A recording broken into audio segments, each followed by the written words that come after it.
अस्सलाम वालेकुम स्टूडेंट्स। उम्मीद है कि आप सब खैरियत से होंगे। तो लास्ट टाइम हमने टॉपिक डिस्कस किया था ऑब्जेक्टिव।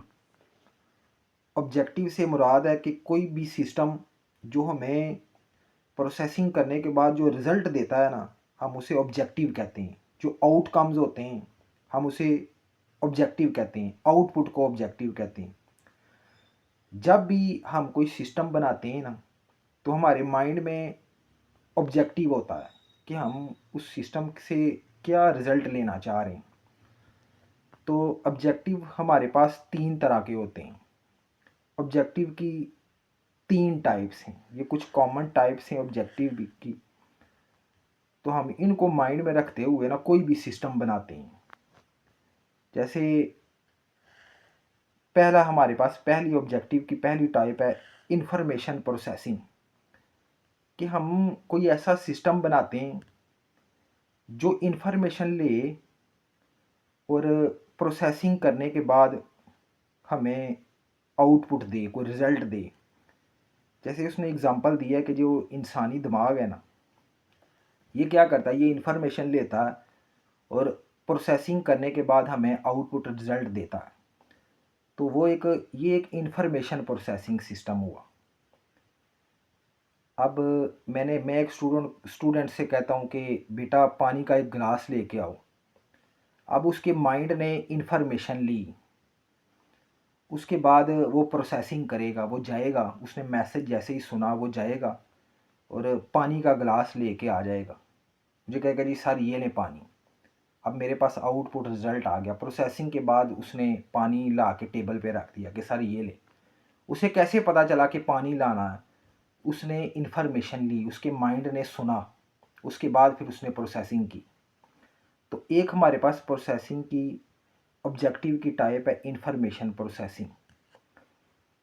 इंफॉर्मेशन प्रोसेसिंग की डेफिनेशन आप यहाँ से यहाँ तक करेंगे, ये ब्लैक मार्कर के टिक लगे हुए हैं। उसके बाद फिर कोई एक एग्ज़ाम्पल, जो मैंने एग्ज़ाम्पल आपको बताई है ना कि इंसानी दिमाग है जी वो ऐसे काम करता है। उसके बाद उसने एक और एग्ज़ाम्पल दी है कंप्यूटर सिस्टम। कंप्यूटर भी सिस्टम भी ऐसे ही करता है, वो हमसे इंफॉर्मेशन लेता है और प्रोसेसिंग करने के बाद हमें आउटपुट रिज़ल्ट देता है। उसके बाद ऑब्जेक्टिव की दूसरी टाइप है सपोर्टिंग अदर सिस्टम, कि हम एक ऐसा सिस्टम बनाते हैं कि जिसका काम हो दूसरे सिस्टमों को सपोर्ट करना। जैसे मोबाइल फ़ोन। मोबाइल फ़ोन क्या करता है, हमारे मोबाइल के अंदर जितनी भी ऐप्स हैं ना उनको सपोर्ट कर रहा होता है। जैसे व्हाट्सएप काम कर रहा है, उसका एक अपना फंक्शन है। फेसबुक का एक अपना फंक्शन है। इंस्टाग्राम का एक अपना अपना फंक्शन है। हमारे मोबाइल के अंदर जितनी भी ऐप्स है ना, जो हमारा मोबाइल है इन सारे सिस्टमों को सपोर्ट कर रहा होता है, सारी ऐप्स को सपोर्ट कर रहा होता है। तो ये ऑब्जेक्टिव की दूसरी टाइप है जी सपोर्टिंग अदर सिस्टम। इसके अंदर उसने एक मिसाल सूरज की भी दी है कि सूरज ज़मीन के ऊपर जितनी भी ज़िंदा रहने वाली चीज़ें हैं ना, उन सब को एनर्जी प्रोवाइड कर रहा होता है, उन सब को सपोर्ट कर रहा होता है। पौधों को सपोर्ट कर रहा होता है, और भी जितने जानदार हैं हम इंसानों को वो एनर्जी प्रोवाइड कर रहा होता है। उसके बाद जो हमारे पास तीसरा सिस्टम है वो है, तीसरी ऑब्जेक्टिव है वो है अचीविंग स्पेसिफिक गोल, कि हम एक ऐसा सिस्टम बनाते हैं जिसका मकसद एक स्पेसिफिक गोल को अचीव करना होता है। जैसे मिसाल के तौर पर उसने यहाँ पे एग्जांपल दिया जी थर्मोस्टेट सिस्टम की। थर्मोस्टेट एक ऐसा सिस्टम है जो एक टेम्परेचर को मेंटेन करता है। मिसाल के तौर पे हमारा एसी है ना, एसी जो एयर कंडीशन यूज़ करते हैं, आपकी क्लासरूम में भी लगा हुआ है, हम उसको एक टेम्परेचर दे देते हैं। मिसाल के तौर पे 16 डिग्री हमने उसको टेम्परेचर दे दिया।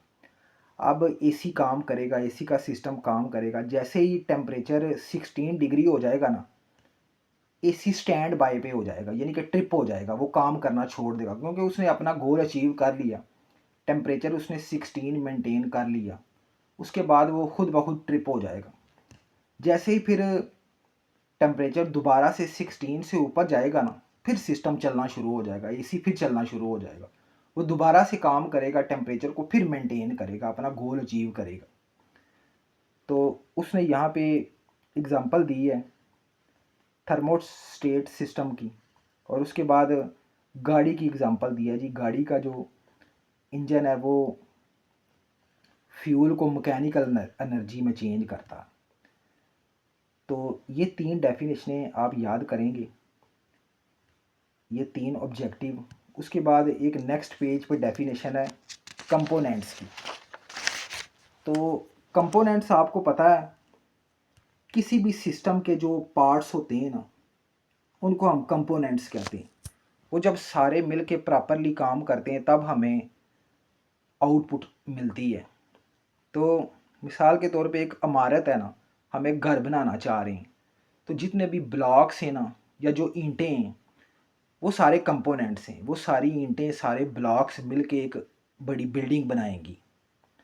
तो इसी तरह कंप्यूटर सिस्टम की उसने एग्जांपल दिया जी। कंप्यूटर के अंदर input devices, output devices, software, hardware, ये सारे कंपोनेंट्स मिल के क्या करते हैं, एक सिस्टम बनाते हैं। और वो सिस्टम फिर क्या करता है, ये सारे कंपोनेंट्स आपस में मिल के काम करते हैं, तो फिर हमें मुतलका आउटपुट मिलती है।